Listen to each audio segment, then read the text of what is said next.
안녕하세요. 제가 이혼을 하게 된 지도 벌써 2년이란 시간이 지나 3년에 가까워지고 있네요.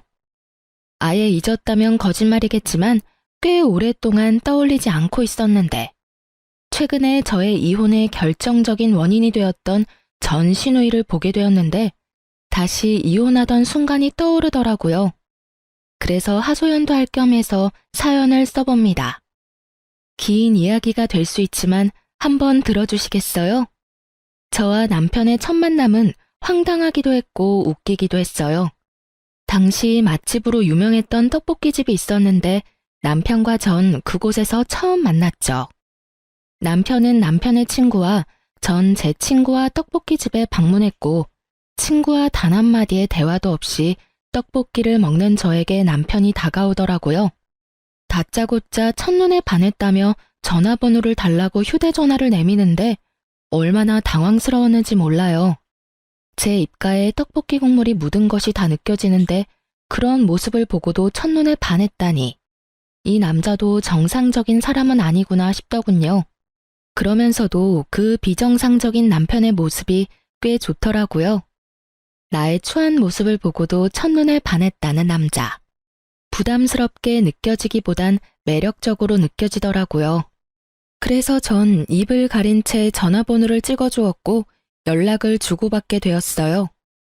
그렇게 저희는 가볍게 만나보며 3달간 서로를 알아보는 시간을 가졌고 그 후엔 자연스럽게 진행되었어요. 남들과 같이 불타는 연애 기간을 거쳐 결혼까지 하게 되었죠. 결혼 이야기가 오갈 당시 한 가지 걸리는 부분이 있었는데 그건 다름 아닌 남편의 가족관계 때문이었어요. 남편은 누나만 3명인 그야말로 아들 귀한 집에 막내 아들이라는 사실이 꽤 걸리더라고요. 이 세 문제는 시모가 아들 못 낳는 서러움이 컸던 터라 딸이든 아들이든 원하는 시기에 하나만 낳아서 잘 키우면 된다고 말해준 덕분에 안심이 되었지만 문제는 신우가 셋이나 된다는 것이었어요. 결혼하는 순간 시모가 1명이 아닌 3명이 될 것만 같은 그런 느낌적인 느낌이 쉽사리 사라지지 않더라고요. 제가 알게 모르게 걱정하는 눈치니 남편이 이렇게 말하더군요. 자기가 그렇게 걱정할 필요 없어. 누나들 다 시집가서 애 키우고 산다고 나한테 신경 쓸 겨를이 없거든. 다들 본인 가정 지키며 산다고 바빠. 전 이런 남편의 말을 믿고 결혼을 하게 되었고 남편의 말대로 신우들은 저희 부부에게 무관심에 가까울 정도로 관심이 없었어요. 그 흔한 안부 연락조차 없더군요. 가끔 제가 안부차 연락이라도 드리면 연락해 준 건 정말 고마운데 앞으론 굳이 이러지 않아도 된다며 저를 위해 주셨고 전 오로지 부부 사이만 신경 쓰며 행복한 신혼생활을 즐기고 있었어요.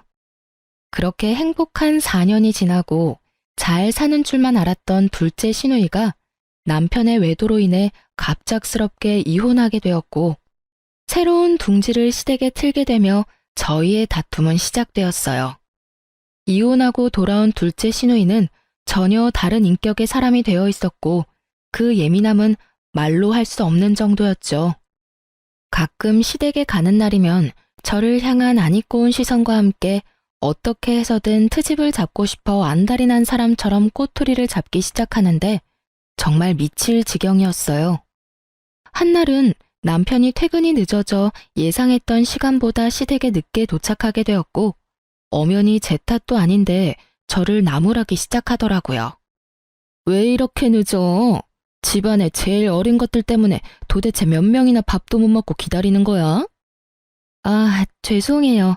많이 시장하시죠? 이 사람이 생각보다 퇴근이 늦어지는 바람에 조금 늦었네요. 그걸 변명이라고 해? 그러면 올케라도 먼저 와서 어른들 식사 준비를 했어야지. 이게 뭐야? 올케가 늦는 바람에 내가 식사 준비 다 했잖아. 혹시 올케 일부러 늦은 거 아니야? 일하기 싫어서? 아니에요, 형님. 이 사람한테 물어보세요. 정말 이 사람이 금방 마친다고 해서 기다렸는데 생각보다 지체되는 바람에 늦은 거예요. 전 억울함을 토해내며 남편을 향해 얼른 돕지 않고 뭐하냐는 눈빛을 보냈고 이런 제 마음을 알아챈 남편이 제 말에 동의를 하며 제 편을 들어주더라고요. 비록 그 동맹은 길지 않았지만요. 아니야, 누나. 나영이는 진짜 나 퇴근하기 전부터 회사 앞에 와서 기다렸는데 내가 갑자기 일이 생겨서 늦었어. 갑자기 생긴 일이라 나영이한테 연락해줄 틈도 없었고. 그래서 나영이는 그저 기다릴 수밖에 없는 상황이었어. 어머, 얘 봐라. 너 꼴에 지금 네 와이프 편을 드는 거니? 이혼한 누나 앞에서 참 잘하는 짓이다.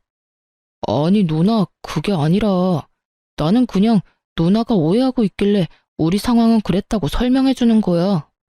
그래? 그러면 알겠어. 자칫하면 나 서운할 뻔했잖아. 그건 그렇고 다음부턴 아예 따라와. 그럼 늦을 일도 없을 거 아니야. 형님, 저 회사에서 여기까지 오려면 버스 2번이나 갈아타야 해요. 그게 왜? 내가 갈아타는 것도 아닌데 내가 그것까지 신경 써야 해? 순간적으로 전 제 귀를 의심했습니다. 이 무슨 이기적인데 싹수까지 없는 말인가요?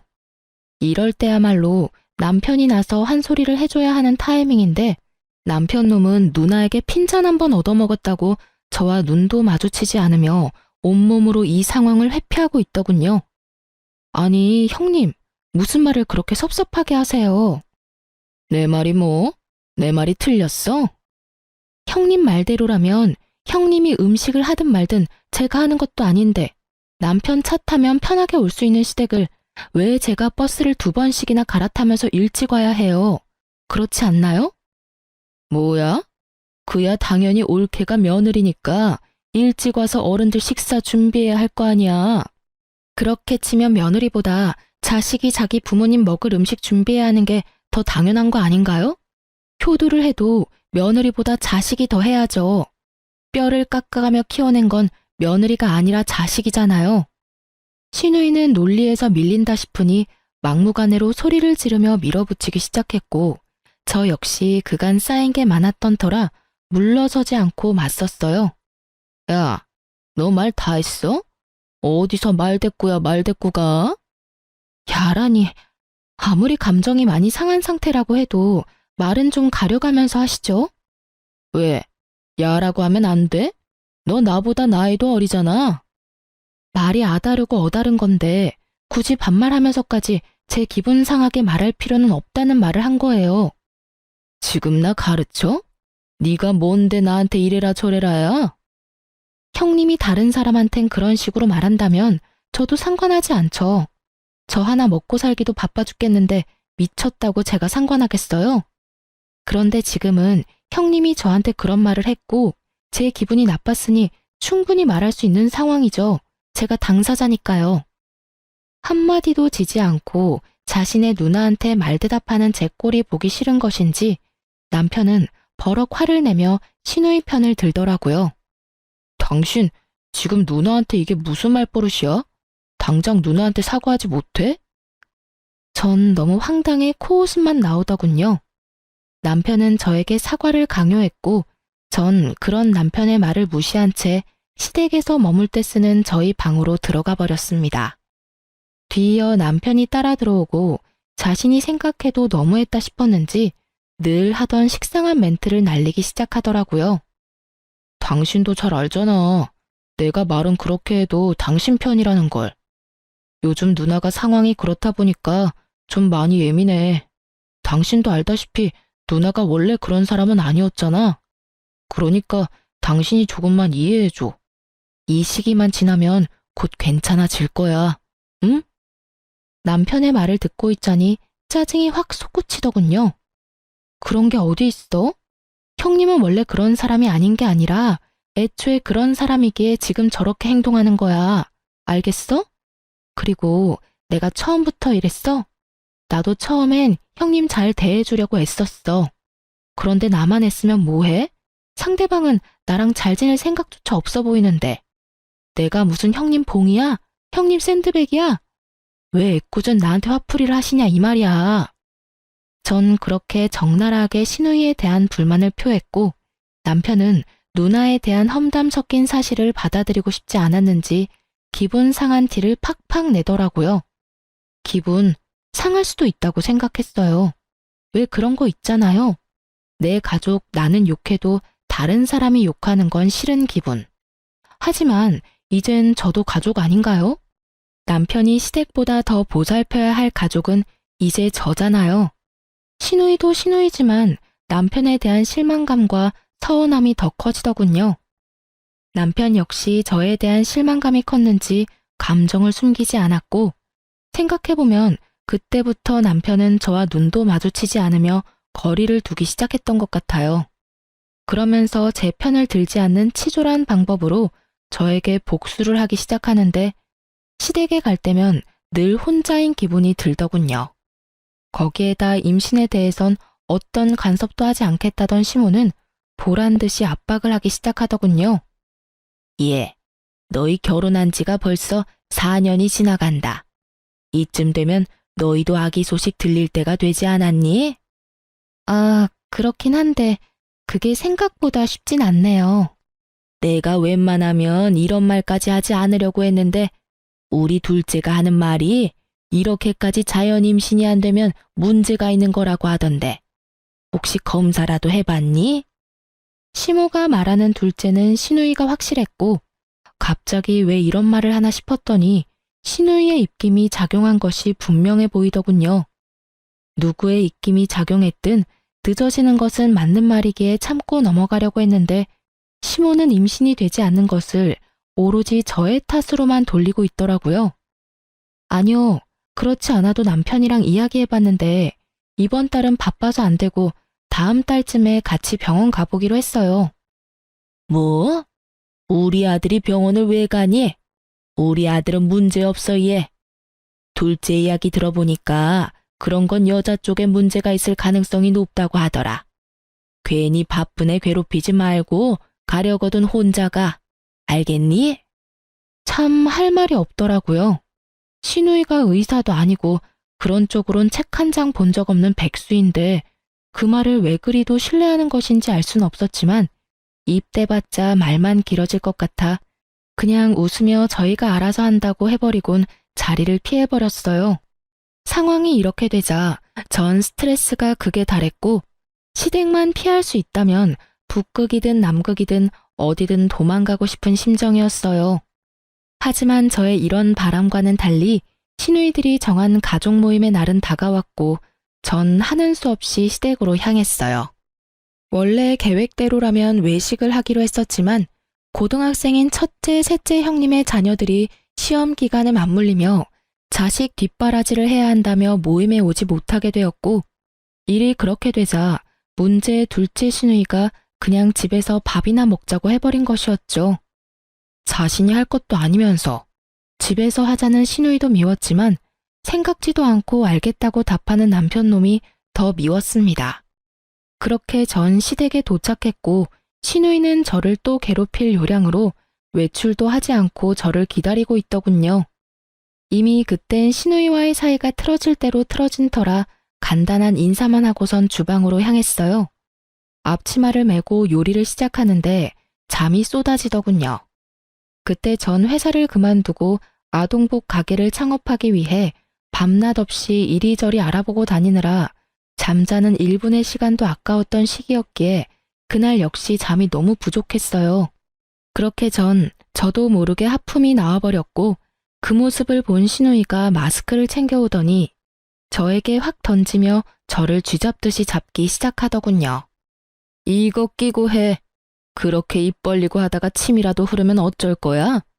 올케는 왜 그렇게 조심성이 없어? 결혼한 지 4년 정도 됐으면 이 정도는 알아서 준비해야 하는 거 아니야? 아니 형님, 졸려서 하품한 건데 그것도 못하나요? 그리고 제가 하품하면서 침을 흘렸어요? 아니면 침을 뱉었어요? 심지어 천장 보면서 하품했어요, 저. 그게 그렇게나 잘못한 일인가요? 올케, 정말 몰라서 물어? 어른들 드실 요리하면서 하품하는 자체가 더러운 행동인 거야. 알겠어? 오늘은 아쉬운 대로 이 마스크 쓰고 하고 다음부턴 주방에서 쓰는 투명 위생 마스크 사와서 그거 쓰고 해. 알겠어? 이 무슨 말도 안 되는 소리인가요? 시댁이 무슨 대기업 구내식당도 아니고 재채기도 아니고 제가 무슨 병균도 아니고 하품 한 번 했다고 마스크까지 끼라뇨. 뭐 청결을 위해서 마스크쯤 낄 순 있다고 생각해요. 하지만 신우이의 말투와 표정에서 그저 제가 싫어 걸어오는 시비라는 것을 드러내고 있었고 이쯤 되니 전 참을 수가 없더라고요. 제 성격도 좋은 편이 아니었던 터라 이 정도면 할 만큼 했다는 생각이 들었고 계속 참고 살다간 모르긴 몰라도 정신병에 걸릴 것만 같았어요. 제가 하는 하품이나 행동이 그렇게 더럽고 고가우면 직접 와서 하세요. 전 이렇게 말하며 입고 있던 앞치마를 벗어 신우이에게 던져버렸고 하필 그 앞치마가 신우이의 얼굴에 정통으로 맞아버렸죠. 너 지금 나 때렸니? 의도한 건 아니었는데 어쩌다 보니 그렇게 됐네요. 뭐? 인연이 진짜? 극도의 흥분을 한 신우이는 한 걸음에 달려와 제 머리채를 잡았고 저 역시 그날은 물러서지 않겠다고 작정을 한 날이었기에 신우이의 머리채를 사정없이 잡고 흔들어 버렸어요. 그렇게 적군의 중심지에서 싸움을 해버린 저의 결과는 예상했다시피 외로움 그 자체였습니다. 시모는 간섭도 하기 싫다는 눈빛으로 혀끝을 차고 방으로 들어가 버렸고 남편이라는 놈은 일방적으로 저만을 제지하며 누나 편을 들기 시작했어요. 당신 진짜 미쳤어? 어떻게 신우이 머리채를 잡을 수가 있어? 당신이 제정신이야? 당신 누나한테 무릎 꿇고 빌지 못해? 당신은 왜 내가 당신 누나 머리채까지 잡았는지는 전혀 궁금하지가 않구나. 내가 오죽했으면 이렇게까지 할까 이런 생각은 안 해? 하긴 그런 생각조차 한 적이 없는 사람이니까 지금 이 순간에도 그딴 말도 안 되는 소리나 하고 있겠지. 뭐라고? 너 진짜 이딴 식으로 굴 거야? 마지막으로 기회를 줄게. 지금 당장 우리 누나한테 무릎 꿇고 빌어. 감정을 억누르며 말하는 남편놈을 보고 있는데 제 서러움은 폭발해버렸고 전 더는 시댁에서 있을 필요가 없다는 생각이 강하게 들더라고요. 그래서 전 남편에게 한마디 해주고선 제가 하던 음식을 다 버려버리고 시댁을 나와버렸습니다. 내가 한 음식은 형님이 더러워서 도저히 먹을 수가 없다네. 그러니까 이건 다 버릴게. 당신 식구들이 먹을 음식은 당신이 하든 그 잘난 당신 누나한테 다시 하라고 하든 알아서 하고 난 먼저 갈 테니까 밥을 먹고 오든 물을 먹고 오든 알아서 해. 그렇게 전 집으로 돌아와 버렸고 내심 남편을 기다리고 있는 제 모습을 발견했어요. 얼마나 한심하던지. 그런 꼴을 당하고도 남편을 기다리는 내 모습이라 생각보다 참 비참한 일이었어요. 기다리지 말아야지 하면서도 다시 기다리게 되고 그렇게 얼마나 시간이 흘렀을까요? 애증의 남편이 집으로 돌아왔고 저를 달래주기는커녕 무시하기 시작하더군요. 기대하는 바가 없어 실망할 것도 없다 싶었는데 서운한 마음이 드는 건 어쩔 수가 없더라고요. 생각해보면 전 그때까지도 남편을 사랑했던 것 같아요. 각방을 쓰면서도 이혼은 생각하지도 않고 있었으니까요. 이혼 고민은 아예 생각조차도 하지 않았다면 거짓말이겠지만 고민의 끝은 늘 그래도 참고 살아야지였어요. 그렇게 각방과 함께 무건수행하는 날들은 길어지고 있었고 화장실조차 따로 쓰고 있었어요. 남편은 거실, 저는 안방에 있는 화장실을 쓰고 있었죠. 그러던 어느 날 남편이 쓰던 화장실 변기가 고장이 났고 하는 수 없이 제 화장실을 함께 쓰게 되었어요. 남편은 평소 화장실에 휴대전화를 가지고 가 오랫동안 앉아있는 것이 버릇이었는데 그날 역시 화장실로 들어간 남편은 출근 시간이 촉박해지자 허겁지겁 준비하고선 급히 집에서 나가더군요. 남편이 나간 후 저 역시 씻기 위해 화장실로 들어갔고 선반 위엔 남편이 깜빡하고 두고 간 남편의 휴대전화가 덩그러니 올려져 있더라고요. 전 남편이 현재 쓰고 있는 방에다 가져다 둬야겠다고 생각했고 휴대전화를 들어 올리는 찰나 전화가 오더군요. 주대리. 액정에 보이는 것은 주대리였어요. 순간적으로 드는 생각이 출근한 남편이 휴대전화가 없음을 알고 주대리의 휴대폰을 빌려 전화했구나 싶었죠. 전 그렇게 아무런 의심도 없이 전화를 받았지만 생각했던 남편의 목소리가 아니었죠. 아니, 정확히 말하자면 상대방이 아무 말을 안 하더군요. 쎄한 마음이 들어 다시 한번 누구냐며 말을 꺼냈어요. 여보세요? 여보세요? 말씀하세요. 저 이 휴대전화 주인 아내 되는 사람인데요. 저희 남편이 휴대전화를 두고 갔는데 알고 전화하신 거 아니에요? 아, 아니에요. 전화를 잘못 건 것 같네요. 그렇게 전화가 끊겼는데 이상하더라고요. 당연히 남자일 줄 알았던 주대리가 여자인 것도 이상했지만 무엇보다 이상했던 것은 떡하니 남편 휴대전화엔 저장되어 있는 번호인데 잘못 걸었다며 끊어버리니까요. 물론 남편과 아는 사이이긴 하지만 남편에게 전화를 걸려는 것이 아니었을 수도 있겠죠. 하지만 저의 직감은 무언가 큰 것이 저를 기다리고 있다는 느낌이 강하게 들더군요. 전 남편의 휴대전화를 살펴보기로 했고 평소 남편이 비밀번호를 바꿀 때마다 탁상용 달력 뒤편에 메모한다는 사실을 알고 있던 전 쉽게 남편의 비밀번호를 알아내 판도라의 상자를 열게 되었던 거죠. 그곳엔 제가 미처 알지 못했고 상상하지도 못했던 사실들이 가득하더군요. 잠금을 풀어낸 저는 주대리와 주고받은 대화부터 찾았고 그건 어렵지 않더라고요. 대화가 상단에 고정된 상태였으니까요. 주대리의 정체는 여러분이 생각하시는 대로 회사 동료가 아닌 현재 남편과 만나고 있는 상간녀였어요. 더 충격적인 건 상간녀는 신우이의 소개로 알게 되었다는 것과 그 여자 역시 유부녀라는 사실이었죠. 아무리 제가 밉고 마음에 들지 않는다고 해도 동생에게 여자를 소개시켜주다뇨. 그것도 유부녀를요. 심지어 본인이 남편의 외도 때문에 이혼까지 해놓고선 어떻게 친동생에게 외도를 종용할 수가 있는 것인지 참 어이가 없더라고요. 누굴 탓하겠어요? 친구까지 소개해주며 바람을 종용하는 년이나 꼬신다고 외도나 저지르는 놈이나 용서할 수 없는 건 매 한 가지인걸요.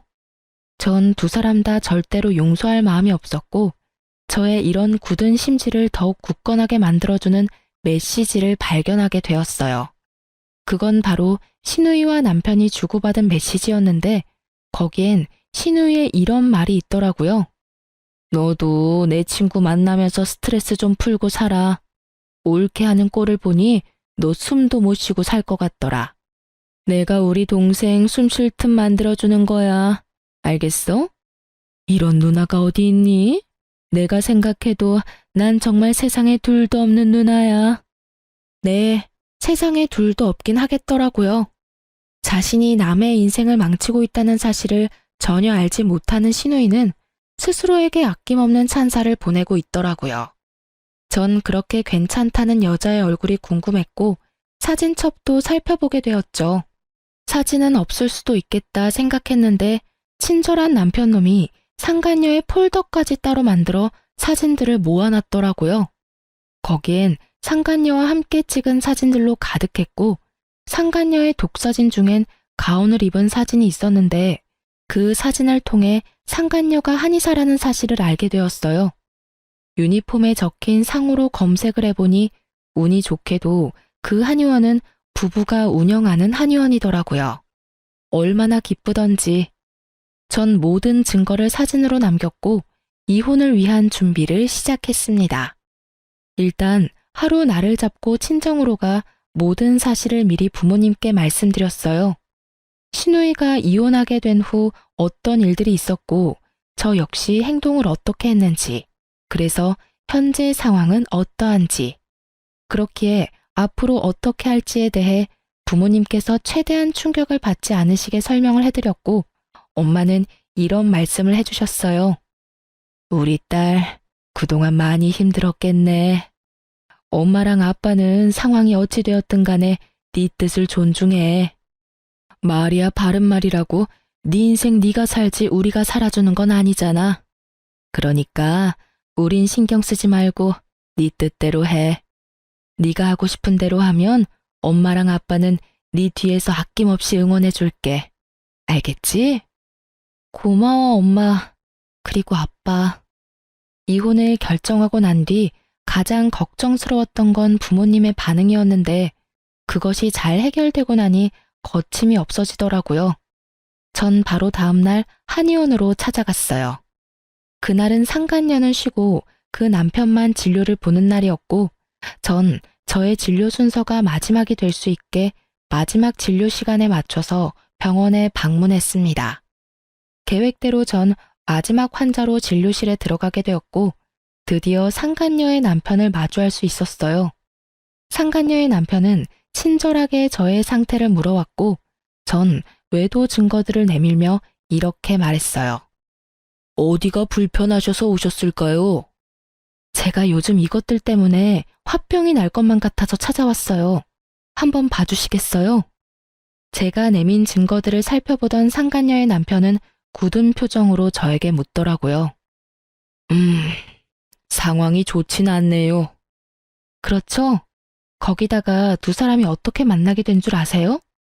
신우이라는 인간이 자기 친구를 자기 남동생한테 소개해줬다고 하더라고요. 그러니 제가 억장이 무너지고도 남겠죠?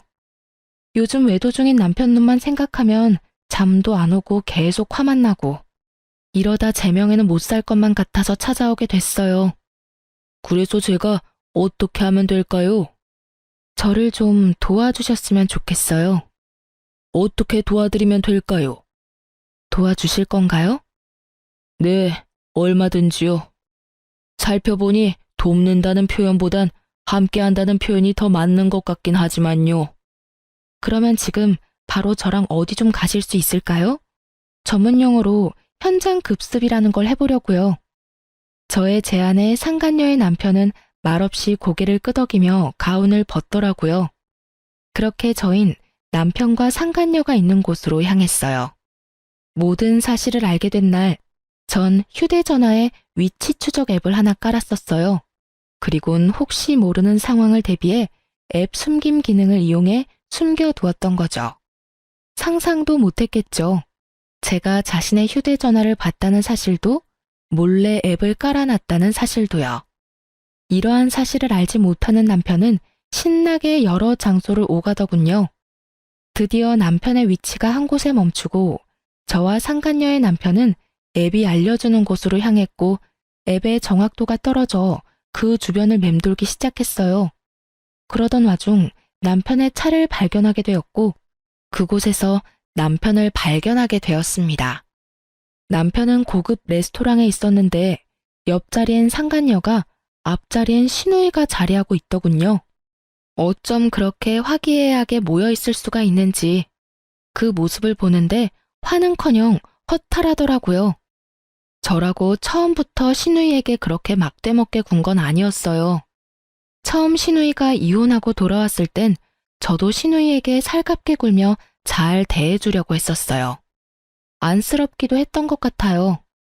다른 것도 아닌 믿었던 남편에게 배신당하고 돌아온 신우이였으니까요.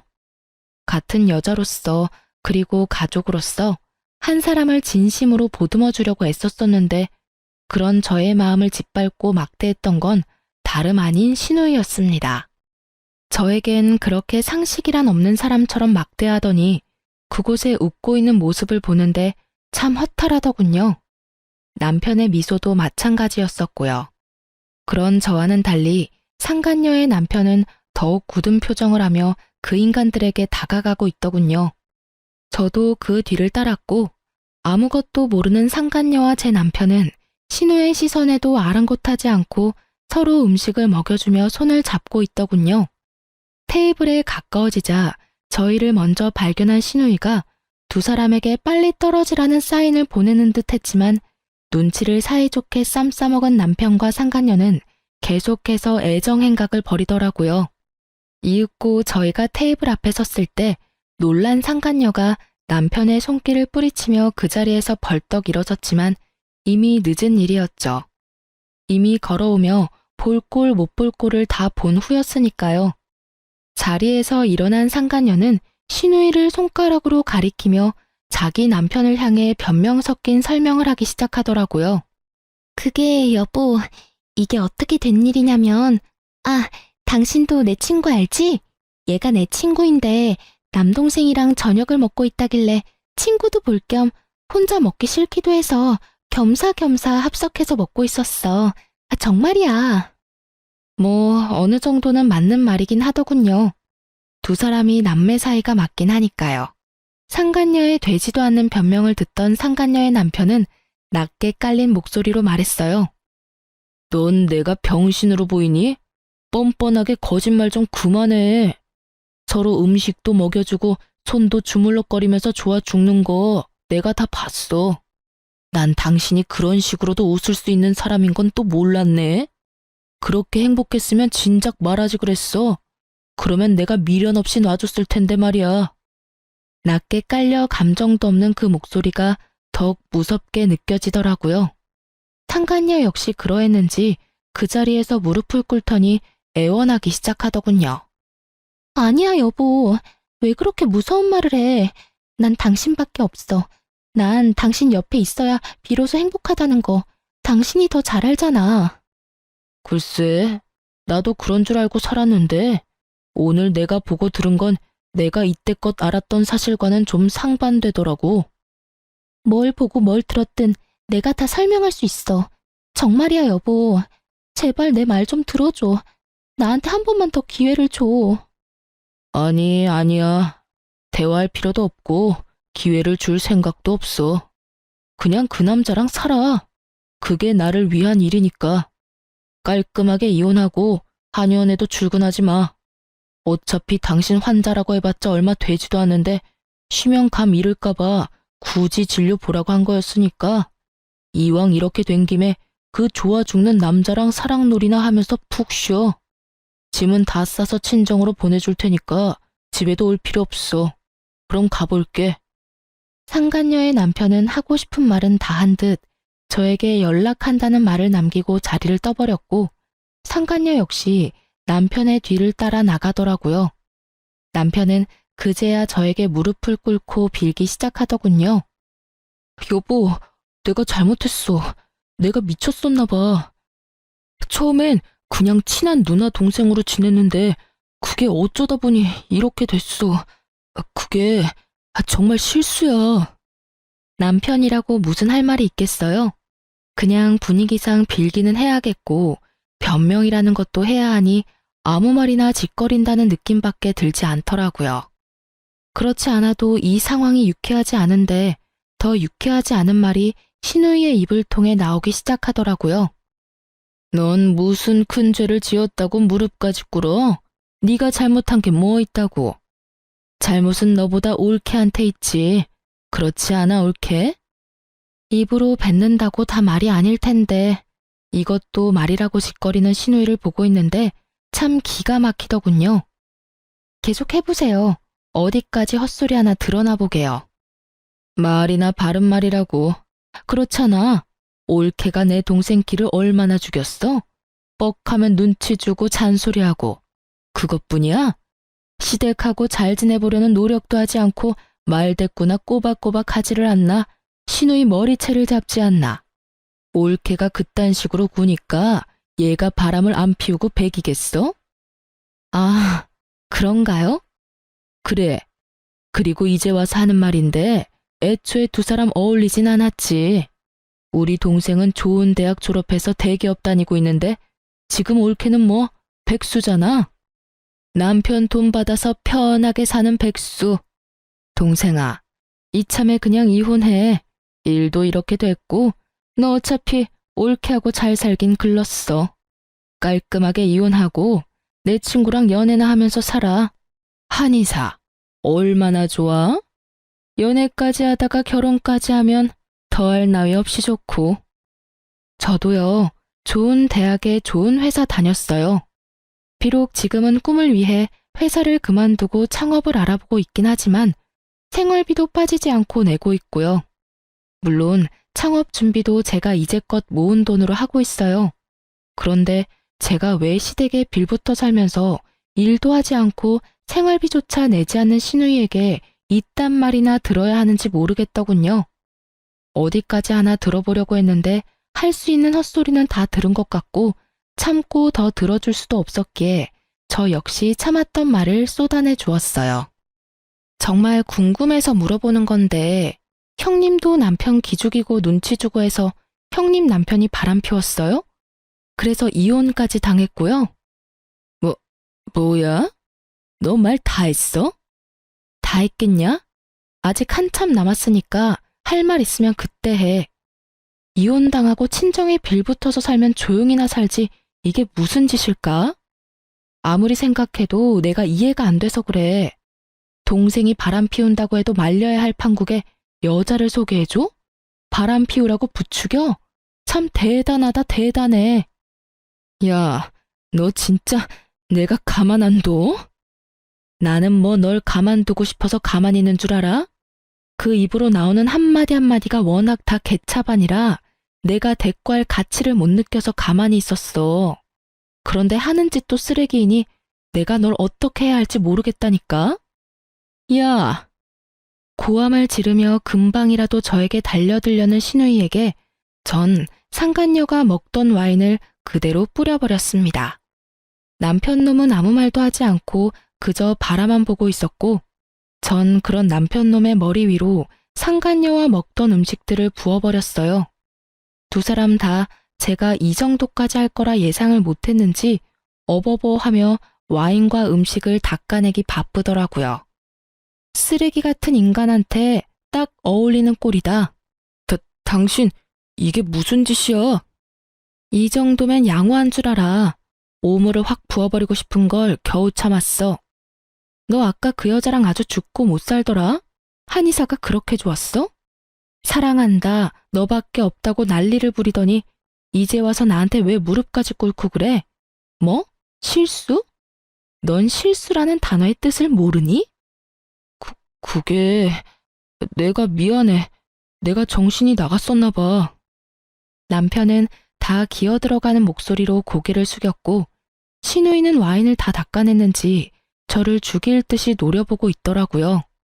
그 한심한 두 인간과 계속 같은 장소에 있었다간 큰일을 낼 것만 같아서 중요한 한마디만 던져주고 그 자리를 벗어났어요. 그만하자 그만해. 우리 이혼해.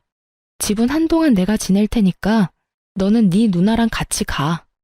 그렇게 전 집으로 돌아왔고 소식을 전해들은 시모에게서 전화가 오더군요. 딸도 이혼하고 돌아왔는데 아들마저 이혼이라니. 시모 입장에선 이건 절대로 말려야 한다 싶었겠죠. 아가, 이게 무슨 일이니 도대체? 이혼이라니? 말 그대로예요. 저 어머님 아들이랑 이혼하려고요. 갑자기 왜 그래? 너희 싸웠니? 아니, 아무리 싸웠다고 해도 이혼이 그렇게 쉽게 결정할 문제야? 상황이 이렇게 심각한데 이 와중에 시모에게 아무 말도 하지 않은 것 같더라고요. 숨긴다고 숨겨질 것도 아닌데.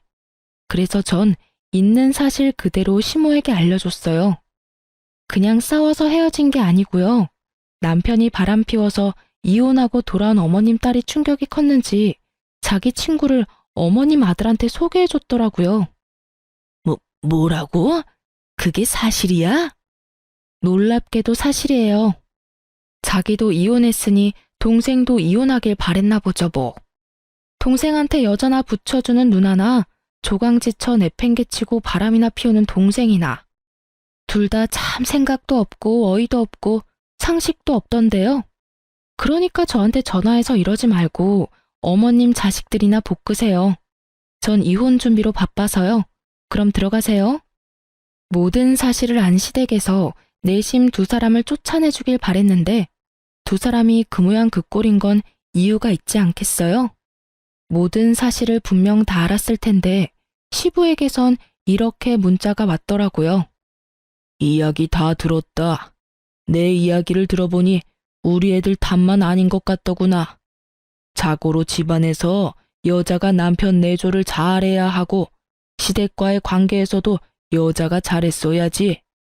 오죽했으면 우리 애들이 그런 짓까지 했겠어. 그러니 너도 남 탓만 하지 말고 반성 좀 하고 조용하게 이혼했으면 좋겠구나. 웃음이 다 나더군요. 그러면서도 저딴 부모 밑에서 보고 자랐으니 저 모양 저 꼴이지 싶더라고요. 전 변호사를 만나 이혼을 진행했고 이혼이란 게 생각보다 참 쉽더라고요. 시간이 걸리긴 했지만 쉽게 이혼하게 되었어요.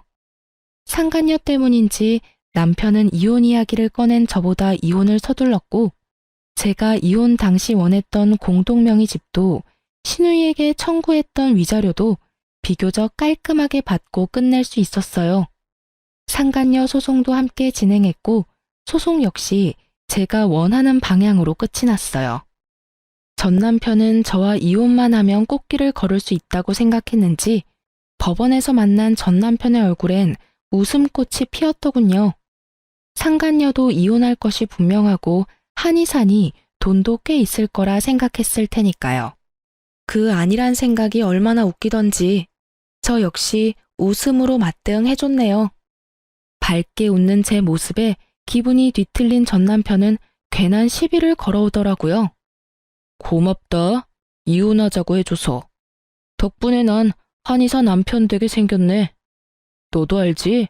그 여자 한의사인 거. 너한테 생각보다 돈을 많이 뜯겨서 속이 좀 쓰리긴 한데 좋게 생각하기로 했어. 그까짓 돈 또 벌면 되지 뭐. 그러니까 앞으론 각자 알아서 잘 살자고. 난 잘 살 건데 너는 어떨지 모르겠다. 어쨌든 무운을 빌도록 해볼게. 그게 진심에서 우러나온 마음은 아니겠지만 말이야. 그렇게 저와 이혼을 하게 된 전 남편의 앞날은 꽃잎도 보이지 않았고 그저 먹구름만 가득한 나날들이 이어졌어요. 제가 무사히 받을 거 다 받고 이혼했다는 소식을 전해 들은 상간녀의 남편은 그 길로 전 남편의 회사로 찾아갔고 그곳에서 난동을 피웠다고 하더라고요.